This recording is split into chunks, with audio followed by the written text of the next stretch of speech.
Welcome to the Awakened Goddess Show, your source for inspiration, wisdom, and personal discovery.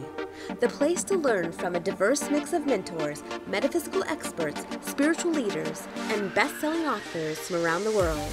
I'm Anjela Wilkinson, intuitive coach and founder of the Awakened Goddess Academy. Join me as I explore the minds of my masterful guests while they share powerful insights and easy-to-use tools you can start using right away. Now, let's tap into the energy of the Awakened Goddess and be enlightened by today's guest. Anjela Ford-Glueckert is the blissful mama and CEO of AnjelaAbundance.com. She believes the world is a better place when mamas are well-rested, nourished, calm, and infinitely more. Anjela is on a quest to get overwhelmed mamas to slow down and remember the me before mama. When the words just won't come, Anjela relies on her heart language, American Sign Language, to help her connect to and convey her own healing truth. Yet above it all, Anjela's biggest teachers are her own children, Billy Cat and Jalen, and her wife, Jane. Anjela offers direct support through coaching and mentorship, and she's a dynamic trainer on a variety of subjects, including ASL, teen dating violence awareness and prevention, and vicarious trauma relief for service providers. Now let's welcome Anjela to the show. Hello and welcome to this episode of the Awakened Goddess Show, where we co-create powerful, conscious conversations on the leading edge. Today I have a dear friend with me. This is another Anjela, and she's a little silly. We're going to be talking about mamas and saying no and really focusing on what we need to do for ourselves to really help support our families. So welcome, Anjela. Thank you, Angela. Welcome. Thank you. I haven't been welcomed to my own show before. I know. Welcome to my space. Another Angela space. We have known each other for, we were figuring this out, like 10 years. That's crazy. It is crazy. Yeah.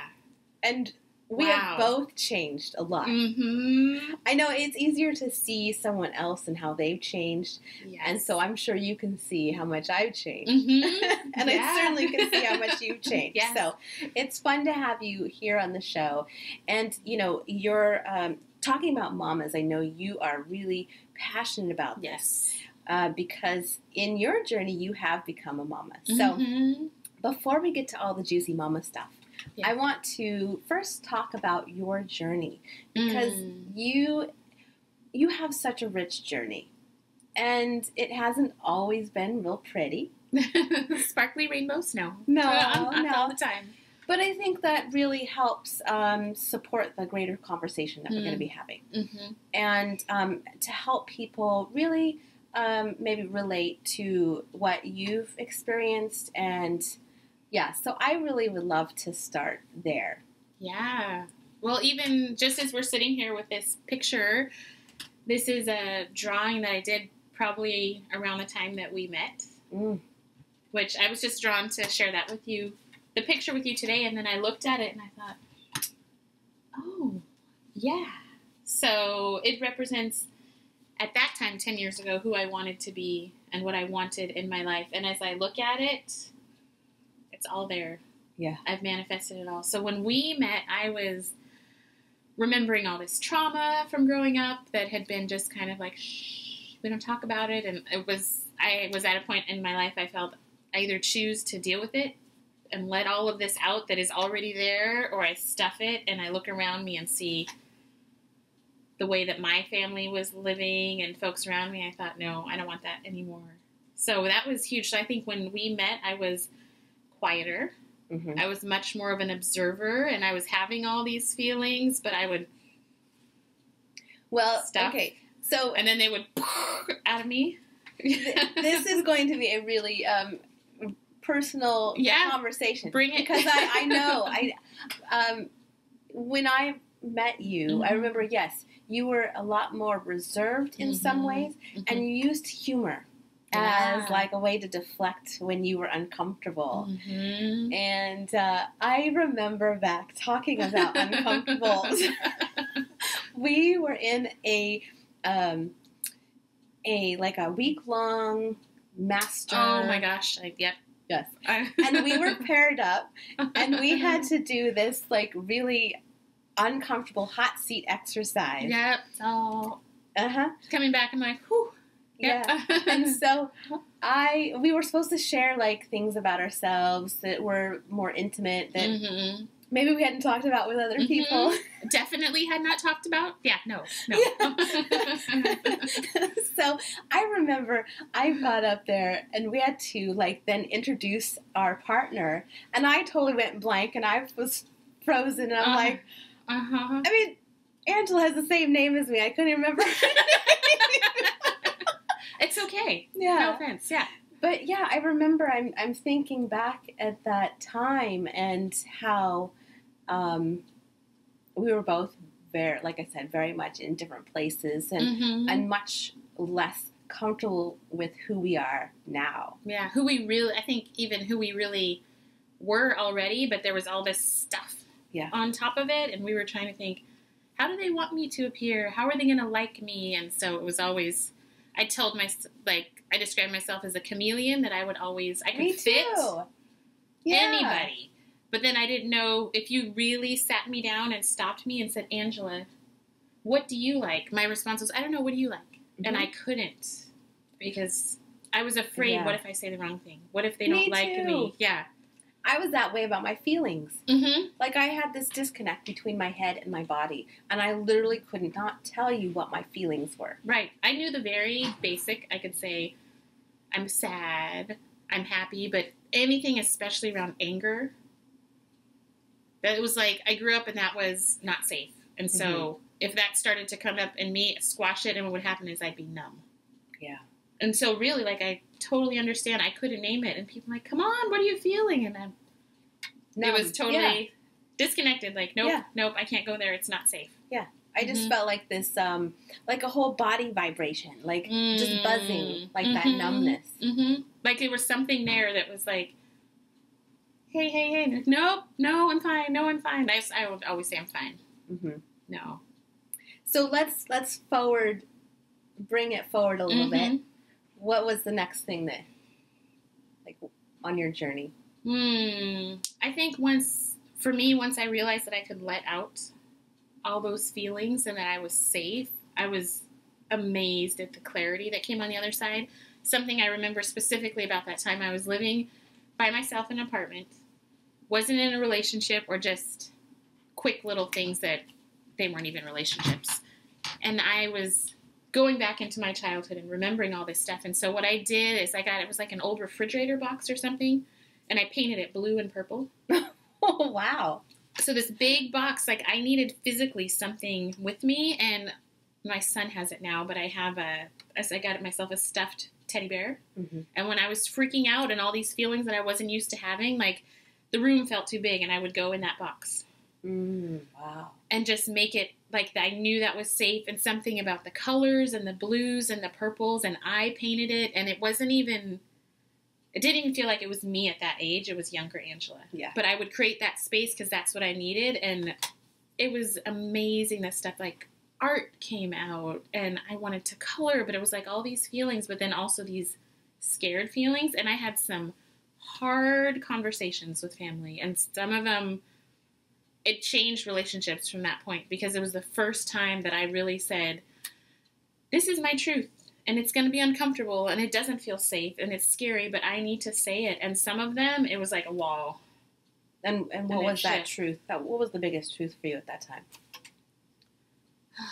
It's around safety. I think just realizing that I didn't feel safe growing up, and I was always faking it, and I was tired of faking it. And something else, even as you say that, I'm like, I don't know why I didn't even share this before, but before I moved to Oregon, I grew up in California. Right after I graduated university, like within a year, I got encephalitis, which is like a crazy brain disease. They still don't know how I got it. They're like, from mosquitoes, maybe, we don't know. But that was a turning point for me, because I was in the hospital for a month. I lost like 4 months. I don't remember. Like that year of my birthday, I don't remember. I have pictures. It was the year 9/11 happened. I have no memory of 9/11. Just what people tell me. So I healed from that. all this stuff. And after that, I was like, no more. Said that happened. We don't know what, not in like a doomsday thing, but you never know what's going to happen. And I just said, I'm not lying anymore. And I moved up to Oregon. All of a sudden, I was like, women. I came out to myself. I was pissed off because everyone around me was like, oh, honey, we knew. I'm like, oh, really? Couldn't you help me help? That would have been nice. But before I moved up here, it was very soon after I moved up here. I was fine. That's when I had my first apartment by myself and all this stuff. I wrote this long letter, I said, to my family, and I want a copy of it so bad, but no one will give it to me. They either burned it or threw it away, or they're just like, no, we don't talk about that. But I let all this stuff out from my childhood, and it shifted relationships. There's some of my family now who will probably watch this, and our relationships have shifted because I'm not willing to play the bullshit game anymore. Right. You know, I'm like, you get all of me, and sometimes it's hard, and I'm going to ask you hard questions, but something in that shifted. And moving up here, it was just like, and I tell people I grew up in California, but the Pacific Northwest is where I'm from. I remember meeting you. Well, I was at a Pride festival. I had a booth, right? I remember. I had a booth, and I don't think we had seen each other for a little while. Mm-mm. And then you showed up, and then a couple other of our friends that we knew from like the past. The whole group. Yes, the whole group. And that was, what, your first date with your now wife? Yes, that was our first meeting. I know, and I think it's like yesterday. I can think back to that time.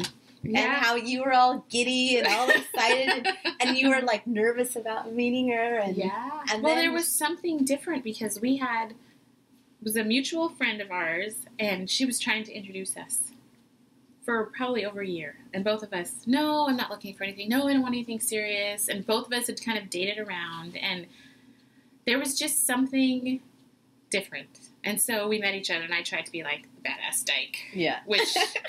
No. We're like, oh, I don't like her. I'm fine. Well, I was just like, yeah, you know, but it was funny because trying to get us together, and then when we met each other, it was like, oh, hi again. Yeah. Hi, you know, and there was something, and both of us talked about that. We're like, when is your crazy coming out? Because it's just easy. And we met at a time I was still in school, and it was like there was all this stuff happening, and I'm like, and we decided to move in together very quickly within a couple of months. But my school schedule and work schedule was so packed. I said, if we are going to see each other, we have to live together. And then it was also the time we're like, we'll find out quick if this doesn't work. Yeah. And so she teases that I moved in and I never left. But but I remember there had been a pause, and we had seen each other, but even in both of us, there was. Because you were doing similar work, but even for yourself, you were, like, showing up. More of you was there, you know? Mm-hmm. And just, I don't know, it was like I was still learning confidence then because I didn't want to seem, like, stuck up or bossy or any of these labels that I had given to it, but I noticed I was just more comfortable in my skin of, like, being seen instead of, hi, I'm hanging out with Anjela. I was like, hi. I am Anjela. Yeah.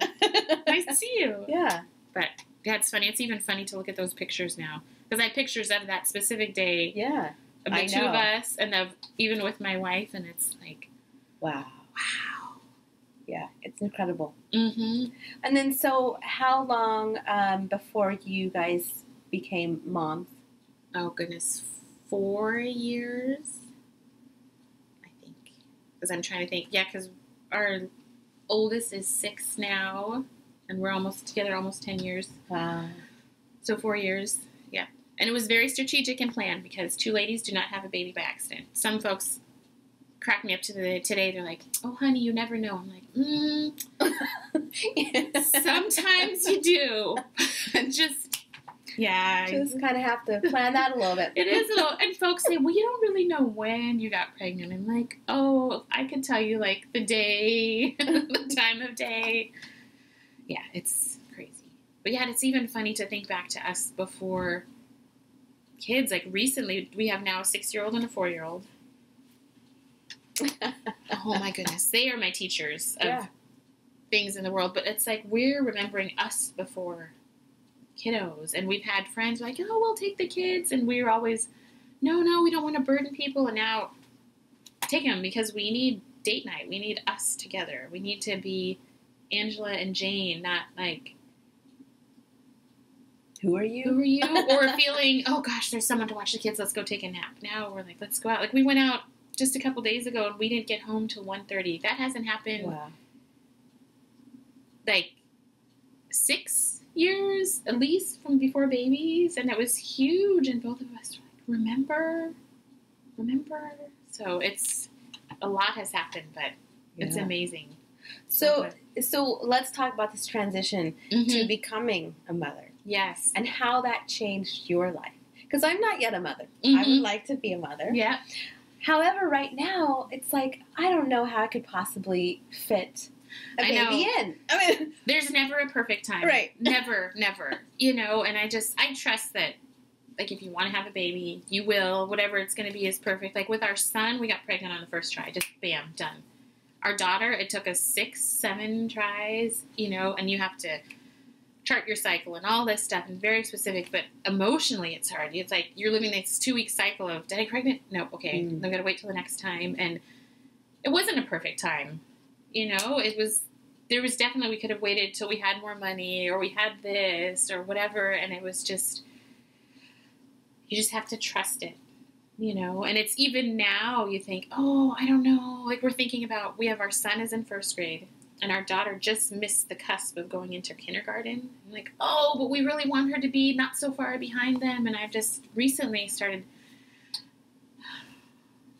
it'll happen when it's supposed to happen. Right. You know, and I think even with parenting,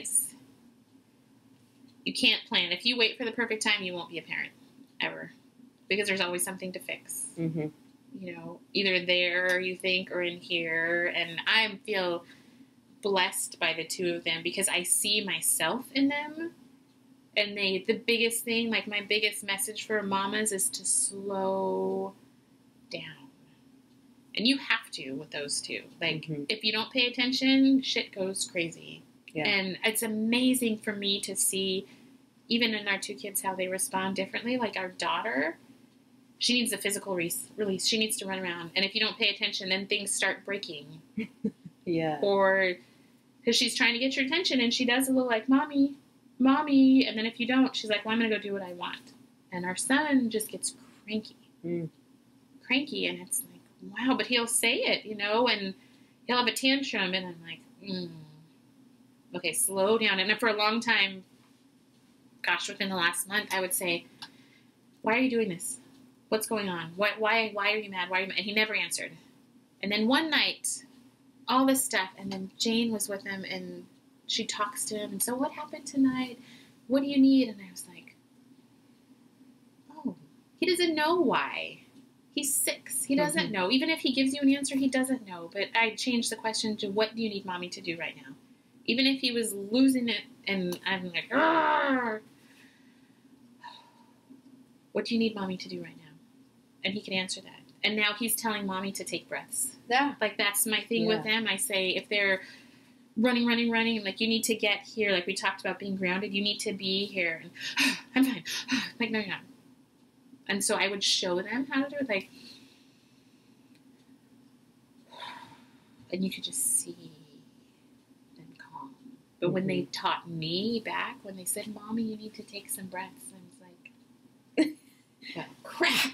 Wow, you're like, oh, I really need to. But they're my teachers. You know, I'm a teacher, and I teach sign language, and I talk about dating violence and all this stuff. Those 2 little ones teach me, and when I see myself in them, if I see a behavior that's funky, I'm like, how have I shown that? Where are they seeing that in the world? Where to adjust it? Because they're little enough. I don't want them to wait till they're in their 30s to get rid of this junk.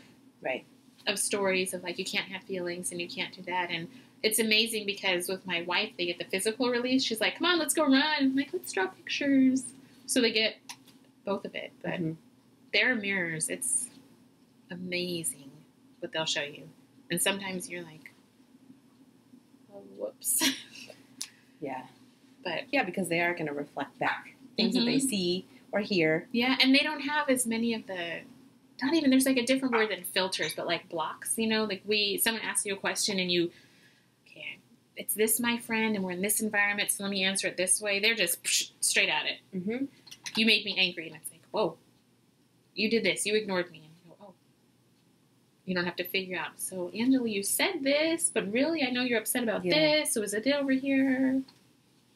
So, yeah, let's talk about mamas. Mm-hmm.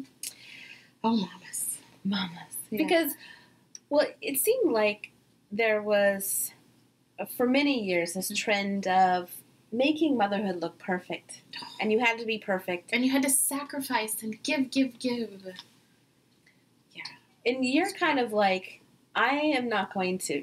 Because through your journey, you're like, you know, with family, you came to this point where you're like, I am not doing the BS, you know, false image kind of thing. And I can't anymore. Mm-hmm. I can't.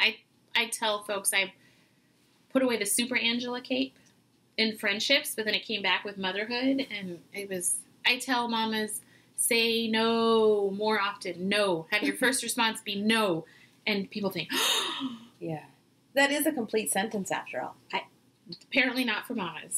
And I've even had mamas directly say, what do you mean you say no? That's so rude. Like, how can you dismiss them? No. And it's not, no, I don't want to help you. It's just, no, if you don't know what the answer is, if you're feeling, oh my God, if it's not a clear, calm, sure, I'd like to do that. No. And it doesn't mean no forever. It doesn't mean you have to explain yourself. Just no is like, for me, it's the pause button to say, no. Mm-hmm. And then think, what do I need right now? And it's been, like, I've had to give up some stuff. I've had to give up having the perfect house and having all the dishes done and having the laundry done. It's like, no, just, I want to be there present. And I can tell when I'm checking out with my kids. Like, even working at home now, the kids come home and I really have to be intentional that when they're here, I'm present. Mm-hmm. And I'm not saying, hold on a second, hold on a second, because they go, Mommy, you keep telling me to wait. I don't want to wait. And I'm like,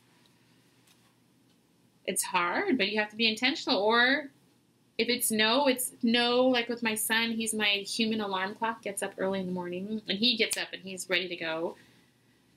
Come sit beside me. We're both going to read our books. Or I need to journal a little bit. Like, I need to get myself there. All he wants is this. Mm-hmm. He just needs to touch. Yeah, even just cuddle up and say that, Mommy, that's it. But just to be present. But I don't think mamas are taught no. And even I check out what other women who are working with mamas and men who are working with mamas. There aren't any people telling mamas to say no. They're saying, well, what can you give up in order to do this for your family? And isn't it amazing when you can give so much? And yeah, but not if it comes with resentment. Right. Not if, I see, especially like when they have little ones and they're always with them, and you see the parents like, yeah. Well, because like, you need that space for yourself. Yeah. And it's not just saying no to your children, but it's also saying no to your partner. Yes. And to your friends. And to your family. And at work. That was a big transition for me after my second child. I went back to work and I was in a leadership role, and it hurt so much. I came back and my whole team said, oh my gosh, Anjela, you have changed. You are so different. And I was pissed. Really hurt. And I had some days crying at work. I had to talk to my boss. I had to talk to some HR folks because my team was a mess. And I just fought it. Like, I didn't change. And then I just was like, okay, I don't see it, but you are all feeling this. So what do I need? And we had some long conversations, and it took a year to get back where we were going towards the same goal and working together. And now I look back and I'm like, I changed. And what changed? It wasn't my priority to climb the ladder anymore. I told them I was always Anjela when I came to work. Like, I didn't come in and put on my apron and then I was this new person. I'm like, no, you get all of me. But they were getting, family was more of a priority than before. Mm-hmm. And they couldn't, I feel like they couldn't, that wasn't the goal. It was still business. And it was a great company, still a great company, but now I go in and I volunteer and I do the things that are my heart work, and I love it because I love that community. But the goals, I was like, no. Because I realized for me to keep going, my schedule had to be focused on that and not family. And luckily, our kids weren't in school yet, but I was already missing activities. Like, we're going to go on a field trip. Parents want to go. And I thought, oh my gosh, I remember thinking when I'm a mom, I can't wait to be that mom that goes on the field trips and brings stuff to the classroom. And I wasn't doing, and that, so I was like, nope. Yeah. And I didn't have a specific plan, but I knew that wouldn't work. And people went, but. Well, it's because, like, we get in this momentum. Mm-hmm. And sometimes we get the momentum for doing the things that we don't truly, like, aren't in alignment for us. Right. But it's familiar. Yes. Yeah. And it's like you can do it on autopilot. Even if it doesn't feel good, well, I know because I'm supposed it's to like get up. what you're supposed to do. Exactly. The supposed to. Mm-hmm. So I want to hear your theory or your thoughts about this, the phrase that, you can have it all. The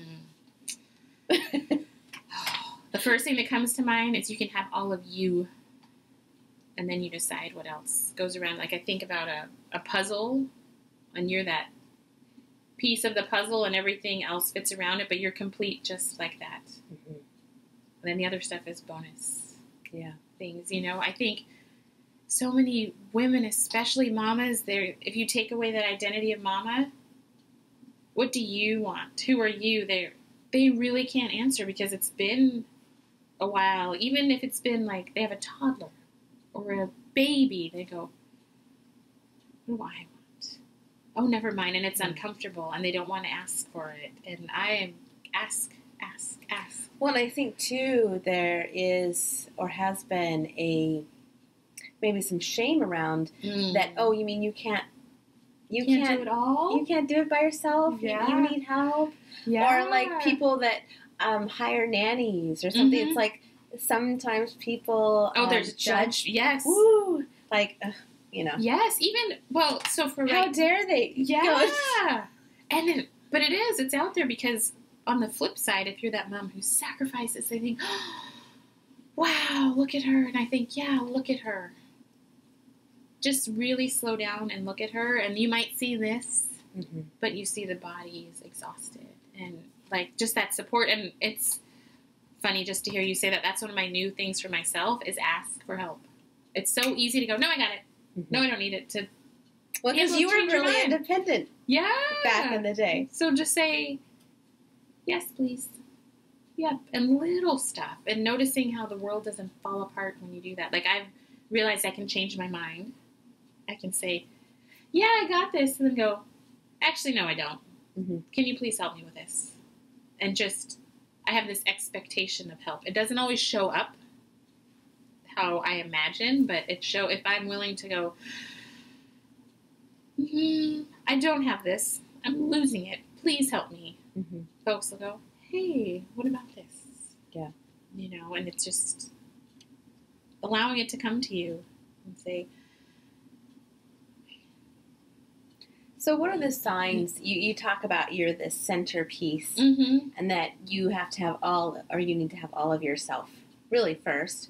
So how, speaking to those mamas out there, and just people in general, where we maybe have the tendency to put other people ahead of ourselves a little too much. Yeah. So what are some signs, or how would we know that we either do or aren't focused enough? You know what I'm saying? Yeah, I think if you can slow down, that's a big thing. Like, are you able to even just be right here when all this is going around you and slow down? And then, when was the last time you asked for help?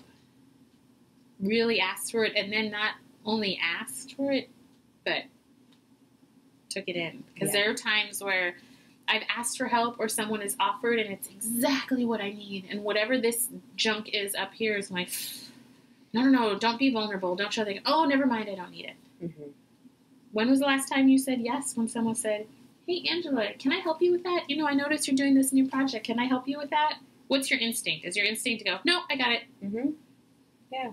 Or is it to say, there is some way you can help me. I don't know what, but yeah, let's figure this out. So it's just that pause, because that's really my sign for myself. I can see in my breathing, my thinking, and then my behaviors. I bump into stuff. I get super clumsy, and you can ask my wife when we first met. Oh my goodness. I would joke that if you had a doorway this big, I would bump into it. Because I'm like up here not paying attention. If it's like just right, I'll pay attention because I know that's priority, but I would have bruises and things like, how did that happen? Or you forget conversations, or people say, hey, remember when we were talking about going to this show last week? And you go, I don't remember that conversation. So for me, it's my breathing. Mm-hmm. Am I really taking in the air, or am I like just... Right, like the chest breathing. Yeah, and you don't even notice it. Because like I would notice it when I slowed down. I'm like, wow, really doing that. And then how's your thinking going? Are you able to think of something, or is it like little fireworks in there, just like this makes you think of that and that makes you think of that, and then your behavior? Because for me, like I said, I bump into things, but then I don't complete a task because I'm doing this and I get distracted. And then I go over here. Like I think for moms, people say, oh my gosh, it's multitasking. It's so great. Yeah. Yeah, like I was telling you. They've proven that doesn't work. No, it's crazy. And then what happens is your kids, the people around you are watching. I'm like, okay, that's what we can expect from her. Right. Well, that's a really important point, is that we create this environment of what people will expect from us. And so if we keep raising the bar on ourselves, whether it's because of ourselves or because other people want us to keep raising it. Yeah. And you're not raising the bar, like their expectations of what you want. Yeah, like doing more and faster and all of that, being more perfect, right? You keep upping the ante, and it's like you get on this, back to that momentum, thinking you have to keep jumping higher and higher. And it's hard because you get praise for that. You get praise, and that's one of the things I've noticed as I slow down. I'm not getting the accolades, and I'm not hearing that familiar, oh my gosh, Anjela, you always come through, you always save the day, you always do that, and so there's this emptiness of, oh. Yeah. And I say, like I'm not doing enough? Yeah. What? Oh, maybe I should do more. And that's when I really slow down, and I'm like, okay, what do I need to say? And I will literally be in the mirror and talk to myself. When I had my apartment by myself, and it makes me think, I should maybe do that again. I took index cards, just the things that I needed to hear. I would write them on the card, and I'd put them all over in the bathroom, in the hallway, whatever. So tell yourself what you need to hear. If you slow down, you know. Like if you think, oh, I wish someone would just say, good job, that's amazing. Say it to yourself. It sounds goofy, but I've done it where I'll just call myself on the phone and leave a message. Now we have all this technology and stuff. You can do it on the computer. You can do FaceTime. If you see me on Facebook, I tell folks my work in the world of Anjela Abundance, that's for me. You guys just benefit from it, and it's turned into this movement and things, but it's like when I go on there, I'm telling, what do I need to hear right now? And then I say it to myself. And as I told people about it, like, oh, can I listen to that? And I'm like, oh, sure. Yeah. But like if you slow down. Because some people, they're so wound up. They're in like this high anxiety, adrenaline fueled. Very much adrenaline, yes. Maybe sugar or caffeine fueled drive. And that's your norm. So when you're out of it, you freak out. Yeah, it can cause an anxiety. Anxiety, depression, fear. Look at your sleep. Like how many mamas especially, we've just finished potty training. There's no breastfeeding. We get a whole night of sleep, and it's like, oh my gosh. But I swear to you, the eyelids open on the kids, and I'm awake every single time. 15 seconds, I'll be in deep sleep, wake up 15 seconds later, one of them says, Mommy. Or coughs or something. Still, I'm like, ah. I mean, it's great, but it's like, dang it. Yeah. But yeah, you have to fill that emptiness, and it just, like, fill you up. So how do we do that? So you talk about the breathing and slowing down. So So, okay, let's back this up a second because I can already hear someone saying, "But I don't have time. Right. I can't slow down." So we're gonna address that right now. Right. How do you slow down, or how do you make the time? Yeah. Well, there's the long way and the short way. So the short way Say is you. no. Yeah. Right. You have time right now. Look at all the ways that when you're getting in this overwhelm, that you disconnect. A lot of it is this. For myself, one of my triggers, I can notice how much am I on Facebook. Yes, my business is on there. Yes, there's all this other stuff.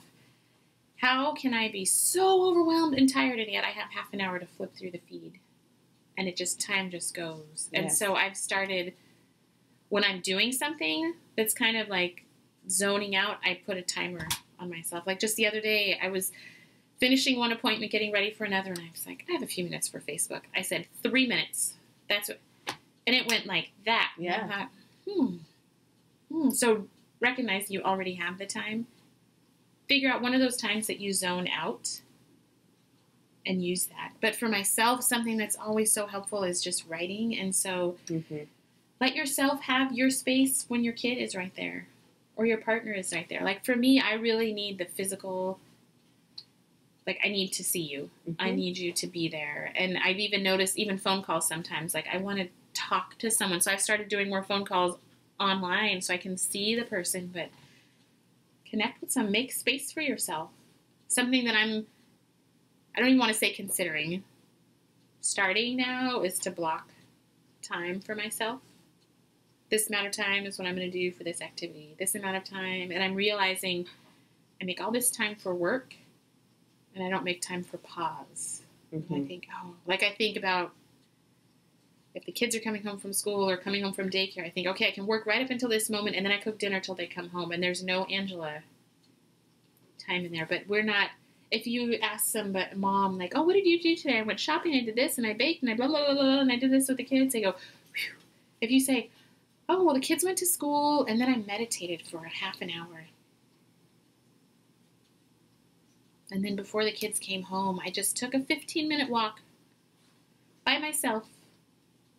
And I'm the crazy neighbor who walks around talking to herself. Admit it. Because sometimes it's not coming out here. And I wait. And that's when I notice when I start messing around on the computer looking for stuff. If only someone would looking for that connection. This. As soon as I hear that, if only someone would say this, stop, close it, walk. And I say it to myself. Or I get in the car and say it. Or I go stand in the shower and say it. Like I need it, even though it's my voice, I need it to come outside. Well, I think that's a really important message, is that if we're seeking something from other people, we're not giving enough of that to ourselves. Yeah. And so, yes, it would be lovely to hear it from our partners, our children, or the world, but they can only give us what we already give ourselves. Right. And they're learning what to give you from what you give yourself. So if you're always, no, don't worry about me.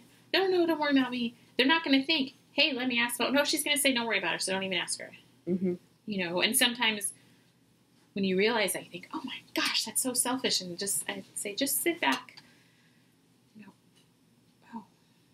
Like I'm showing them how to treat me. I'm showing them what to do. And I swear, of all the teachers, of all the books, of all the seminars I've done, my children are my greatest mirror. Because they don't have the filter right now. And I don't know as they age if that is going to change, but they tell you. And if you watch them, even if they go to school, even if they have a nanny, whatever, they see you. They come to you. So when you see something in them that's off, slow down and take the mirror and go. But the blessing that I notice with my children is they're so forgiving of me more so than I can be of myself. Mommy, don't worry about it. How I get cranky and I have tantrums and I say, I'm not going to be a nice mommy right now. You need to go over there because I love you. Or I'll do something that's really bitchy and mean and they're crying and I'm like, ooh, I do need a timeout and go take care of myself, whatever that is, and come back and then apologize to them. And now they do that to me without me having to. They'll say, Mommy, I'm sorry. I was tired. So that's probably another really big red flag Mm-hmm. is if you are finding that you are just like up to here with your kids and you just want to be like, go away. Yes. Uh-huh. Like I'm the mom who says I always love my children, but I don't always like them. And people, I'm sure right now there's someone going, oh my God. How dare you say that? What was Anjela thinking? Like, she's supposed to be a role model for mamas? Yes, it's true. Think of everybody in your life. Everybody, anybody. Is there anybody who, like, 100% all the time, including God, universe, goddess, things happen and you get pissed off? That's fine. Like, it's part of the whole spectrum of it, you know? And I always, always, always love my children. Always. Even when they do some crazy stuff. But there's sometimes I think, oh, I did not like that about you. That was like, what is that? What is? And then they get to say that. And they get to say, Mommy, I didn't like that. Well, and you're modeling, you know, we talked about in the beginning how in your family it wasn't safe to have anger or those other, the darker feelings. Right, the bad. Mm-hmm.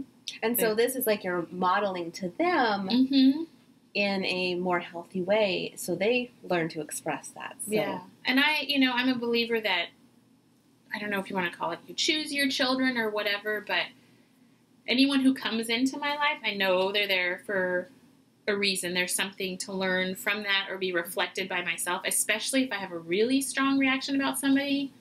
I can't believe they did this. I'm like, woo, Anjela, there's something very similar over there. It's not always clear, but then sometimes it takes them going away and I go, oh, I do that too. But like the kids, they're there to show you something, you know. And I say it's the hardest job, but it's the most rewarding. And it's not like flowers and lollipops all the time, you know. There's a lot more hard work, it feels, than what you get back sometimes. But those moments, like my daughter now, she just turned 4, and she has these moments out of nowhere. I don't know what happens. And she'll take my face. I love you, Mommy. Oh. And I'm like, sometimes you're a little shit, but this is really sweet, you know? Or I just want to read with you. I just want to cuddle. And it's like, yeah. Yep. You know, and even the fact that she can say that, like, it took me a long time to be able to say I love you to people, because it always felt like, oh, this isn't safe, and they're already little going around, I love you, and not with an expectation or something, you know. So it's a blessing. Well, again, too, that's also a reflection of your journey and being able to express that. Yeah, it's amazing. Like, it's funny to me when I think about all the work I've done and what I do now. So now when I talk about Anjela Abundance, it's moms. But it's funny how it comes through all these different channels. And I'm still figuring out all exactly what I'm doing, but I have the deepest conversations with moms, and it all connects back to sign language somehow, which is hilarious to me, like the most random stuff. But that's where I get the moms. Like I lead a weekly toddler parent group. So there's all these like newborn baby groups and I'm over that. Like, you go find that. There's something. But toddlers are crazy. Yeah. Like they lose their minds. People talk about the terrible twos. No. 3 and 4. And you're like, oh my gosh. Where'd they get all that energy? What is all this? So I lead this group, and it's just something, a place, a community space that I love. I'm like, toddler parents don't have this space. Like the kids, they're not babies anymore, where everyone's, oh, my God, they're so sweet and so cute, and they're much more forgiving, and they're not quite in school. They're in the crazy preschool age, and you feel crazy. But so I lead this group, and moms come, and amazing connections, and somehow, some way through all that, a mom found me who leads a infant loss support group. So if people have been pregnant or they've had babies and they've lost the babies, and she reached out to me and said, could you please come interpret for the group? I'm deaf and I work with a hearing woman. And I'm like, you know, it was one of those things. Yeah, I'll read. I just kept ignoring the email, and then finally one day I read it. I'm like, well, of course. And we had a video conversation. I'm like, yes, I don't even know what you're doing, but yes, I'll be there. And it was just being with those parents, for all the tiredness and the tantrums and the crazy. When I sit with parents who sometimes have held the baby, not held the baby, aching for those. I just feel like, oh, such a blessing. Yeah. Like, I want the crazy. Sometimes I want it a little bit lower volume, but I can't imagine that. And it's just funny how with sign language it came. I'm like, of course, yep, let's go. Yeah, I'm curious, what was your passion about sign language? How did you come into that? I tell people it's my heart language, that it just makes sense to me. So I grew up in a family that was German and Belizean, so I learned German in high school. I call it Germglish. I took 4 years of German, but you would ask me a question in German and I would answer in English because my grammar was all mixed up. It didn't make sense to me. And when I was in 5th grade, it was at the time, whatever they called it, but they had the separate classrooms where the special ed, deaf kids, wherever, and you could learn sign language and something else. I don't even remember the something else. And I took sign language and I was just hooked. Like, it just made sense to me. And I didn't get back into it until I was in college and I had room for an elective, foreign language, and I was like, I'm not taking German. Like, nope. Spanish, not interested. I took sign language, and it just made sense to me. And even now, when I get overwhelmed and I can't think of it, I'll sign it. And then I'm like, oh.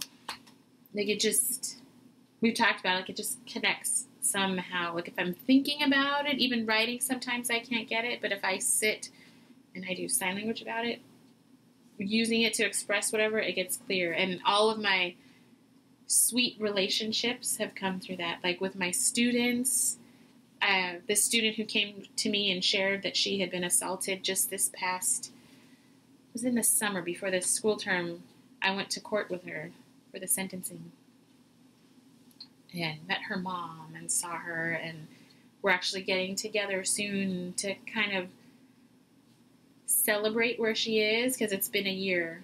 And earlier this week I got a text that said, 1 year ago today is when you ran into me in the hallway. And I'm so blessed for that. And I think, yep. Like, there's something, sign language is my heart language. Mamas are my heart, like my tribe. But There's something, I swear, you might be able to see it on the computer now. There's like a flag on my head that says if it's about domestic violence or sexual assault or dating violence. And I worked many, many years in that and got burnt out. I was like, no. But that's, people find me. Like, I don't seek out that work. It comes to me. So, and for a long time, I was like, oh, I'm done. I don't want to do it. But I realize, okay, it's just in a different way now. Like, I don't want to be in the crisis and it's negative and your life is over. It's horrible and it's hard, but there's something on the other side of it. Mm-hmm. And that's just my thing. Like, this whole picture is when I was remembering all this trauma that I hadn't let myself feel, and this was all, I drew it as like me as a tree with my finding my center and my vibrant heart, and I was crying feelings, which, like you said, even when we met 10 years ago, that was around this time, like crying, I would shut down. And then from it would grow friends and family, strength, honesty, commitment, all of that stuff. And it still continues. And it's neat to look at this, and especially with you, like that, when we met is about the time I made this, to think. That's incredible. Wow. Yeah, because I would have guessed this was a recent piece. No, it's like 10 years old. Yeah. Now you have a poem that I would love to have you share. Yes. And if you will sign it as well, that would be fun. Okay, let's see what I can do. Because this is for mamas?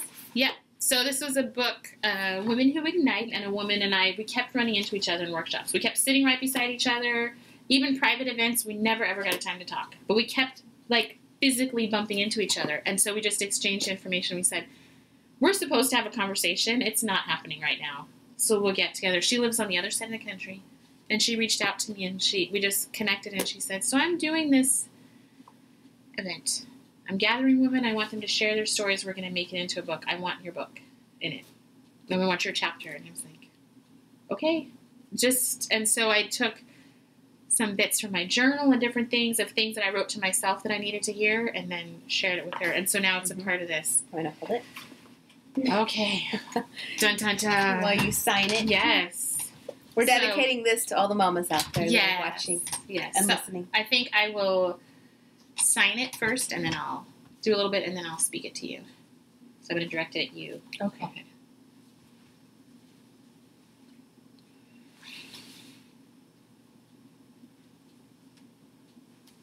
So you remind me of someone.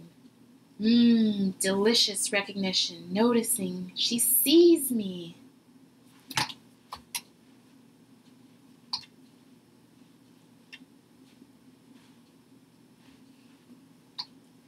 Halt. Who? What? Who do I remind you of?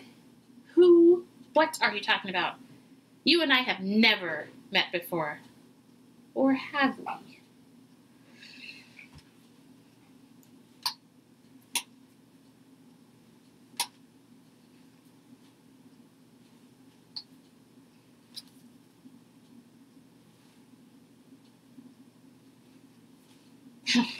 If only you knew the real me, the me that is startled awake nightly by anxiety, tossing and turning, fretting myself awake from my fears again.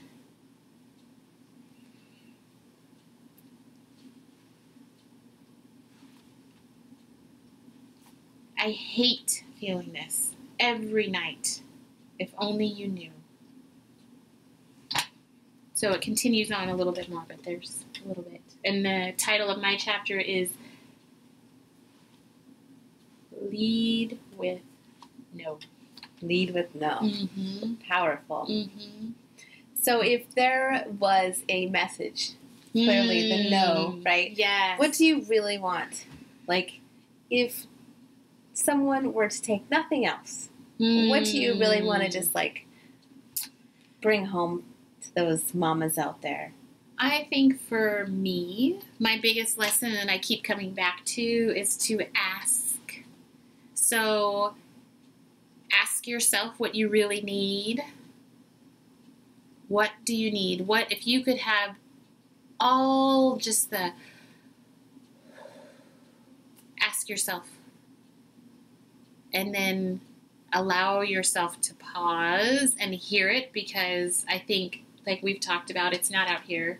It's not something you're going to say. You already know it, but you need to, you use sign language now, like you need to slow down and pause and just hear it, and then to be willing to accept it.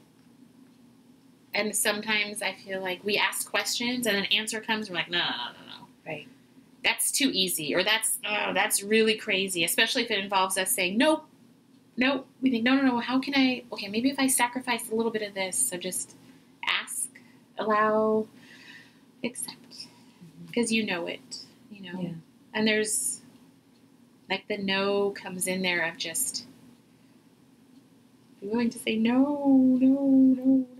Like the sign for no is N-O, no. And you can see in how folks sign it. So this is just the generic sign. You can have your, like, no. Or the, no. And people still a little bit, hearing people do this, like, just no. Yeah. However you need it to be. But say no to all of this so you can go, what does Anjela need?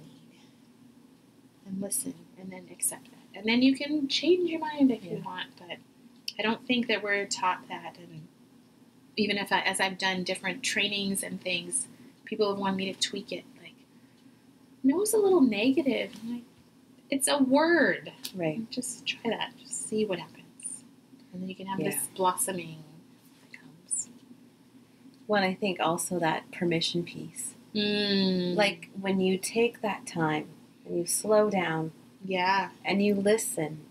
It's not always the answer we want to hear. No, and that's especially when you have a strong reaction to it.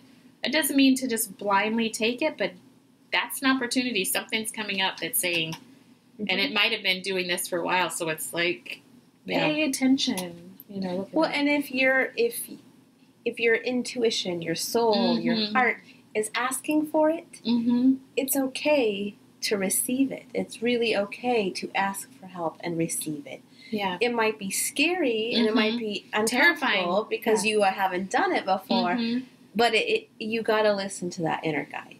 Yeah. Because it knows what you need, and that permission piece. Yeah. And when you do that, other people see that. Mm-hmm. So there's ask, allow, accept.